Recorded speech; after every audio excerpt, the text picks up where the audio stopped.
Allu Arjun Atlee project official గా announce చేసినప్పటి నుంచి దానిపై అంచనాలు ఓ రేంజ్ లో పెరిగిపోయాయి. ఈ సినిమా కోసం పనిచేసే టీం గురించి స్పెషల్ డిస్కషన్ జరుగుతోంది.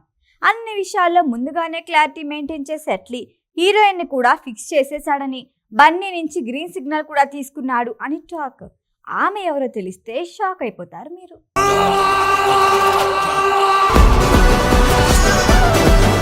అందరి కళ్ళు బన్నీ అట్లీ సినిమా పైనే. సౌత్ లో దుమ్ము లేపి బాలీవుడ్ లో సత్తా చాటిన అట్లీ ఇప్పుడు హాలీవుడ్ ని టార్గెట్ చేశాడు. అందుకే స్టార్టింగ్ నుంచి అంచనాలు అదే రేంజ్ లో ఉండేలా మెయింటైన్ చేస్తున్నారు. ఇప్పటికే హాలీవుడ్ టెక్నీషియన్స్ ని రంగంలోకి దించిన అట్లీ అవతార్ని మించి ఉండబోతోంది అనే హింట్ ఇచ్చాడు. కాస్త అటు ఇటుగా అని లైట్ తీసుకునేందుకే లేదు. అట్లీ టార్గెట్ అలా ఉంటుంది మరి. లేటెస్ట్ ఇంట్రెస్టింగ్ అప్డేట్ ఏంటంటే ఈ సినిమాలో హీరోయిన్ గా సమంతని ఫిక్స్ చేశాడట అట్లీ. ఇప్పటికే బన్నీ నుంచి గ్రీన్ సిగ్నల్ కూడా వచ్చేసిందని టాక్. మీతో నటించిన హీరోయిన్లలో ది బెస్ట్ ఎవరు అని బన్నీకి ఓ క్వశ్చన్ ఎదురైతే ఆ టైంలో తను చెప్పిన పేరు సమంత.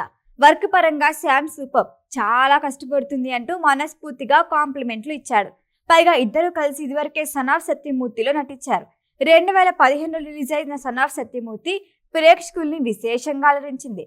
మళ్ళీ పుష్ప మూవీలో స్పెషల్ సాంగ్ కోసం అల్లు అర్జున్ తో స్క్రీన్ షేర్ చేసుకుంది. మొత్తానికి మళ్ళీ 10 ఏళ్ల తర్వాత అల్లు అర్జున్ తో సమంత రొమాన్స్ చేయబోతుందన్నది సోషల్ మీడియాలో వైరల్ అవుతున్న వార్త. ఇక అట్లీ కూడా శామ్ కొత్తేం కాదు. గతంలో అట్లీ దర్శకత్వంలో వచ్చిన బ్లాక్ బస్టర్ మూవీస్ మర్సెల్, తేరీ సినిమాల్లో విజయ్ కి జోడిగా నటించింది సమంత. ఆ 2 సినిమాలు సూపర్ హిట్ అయ్యాయి. ఆ తర్వాత సౌత్ నుంచి బాలీవుడ్ కి వెళ్లిన వెబ్ సిరీస్లతో పాపులర్ అయింది. ఆరోగ్య సమస్యలతో నటనకు చిన్న బ్రేక్ తీసుకొని తిరిగి ఇండస్ట్రీలోకి వచ్చింది. ఓవైపు ప్రొడక్షన్ హౌస్ ప్రారంభించి నిర్మాతగా మారింది. మరొక వైపు నటనతోనూ బిజీ అవుతోంది. లాంగ్ గ్యాప్ తర్వాత సిల్వర్ స్క్రీన్ పై రీఎంట్రీ ఇచ్చే ప్రాజెక్ట్ అంటే ఓ రేంజ్ లో ఉండాలని భావిస్తుందట సమంత. అందుకే తను ఇదివరకే కలిసి వర్క్ చేసిన అల్లు అర్జున్ తో రొమాన్స్ చేసేందుకు అట్లీకి గ్రీన్ సిగ్నల్ ఇచ్చిందని టాక్. వాస్తవానికి ఈ సినిమాలో హీరోయిన్ గా ప్రియాంక చోప్రా నటిస్తుందని అన్నారంతా. కానీ ఆమె ప్రస్తుతం రాజమౌళి, మహేష్ బాబు మూవీతో బిజీగా ఉంది. ఇప్పుడు సమంత ఫైనల్ అయిందని టాక్. ఇదే నిజమైతే నిజంగా శామ్ కి ఇది జాక్ పాట్ లాంటి ఆఫర్ అనే చెప్పాలి. సన్ పిక్చర్స్ భారీ వ్యయంతో నిర్మించే ఈ సినిమా రెగ్యులర్ షూటింగ్ ఆగస్టు నుంచి ప్రారంభం కానుందని టాక్. ఈ సినిమా కోసం అట్లీ 100 కోట్లు, బన్నీ 150 కోట్లు తీసుకుంటున్నారని టాక్. దానికి మూవీ ఇలా అనౌన్స్ చేశారో లేదో అప్పుడే అప్డేట్లు సోషల్ మీడియాలో మారుమోగిపోతున్నాయి.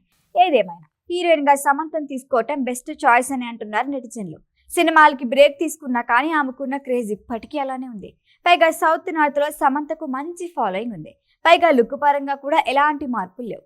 ఇక యాక్షన్ సీన్స్ లోనూ తగ్గేదేలే అన్నట్లు ఉంటుంది. రీసెంట్ వెబ్ సిరీస్ తో క్లారిటీ వచ్చేసింది.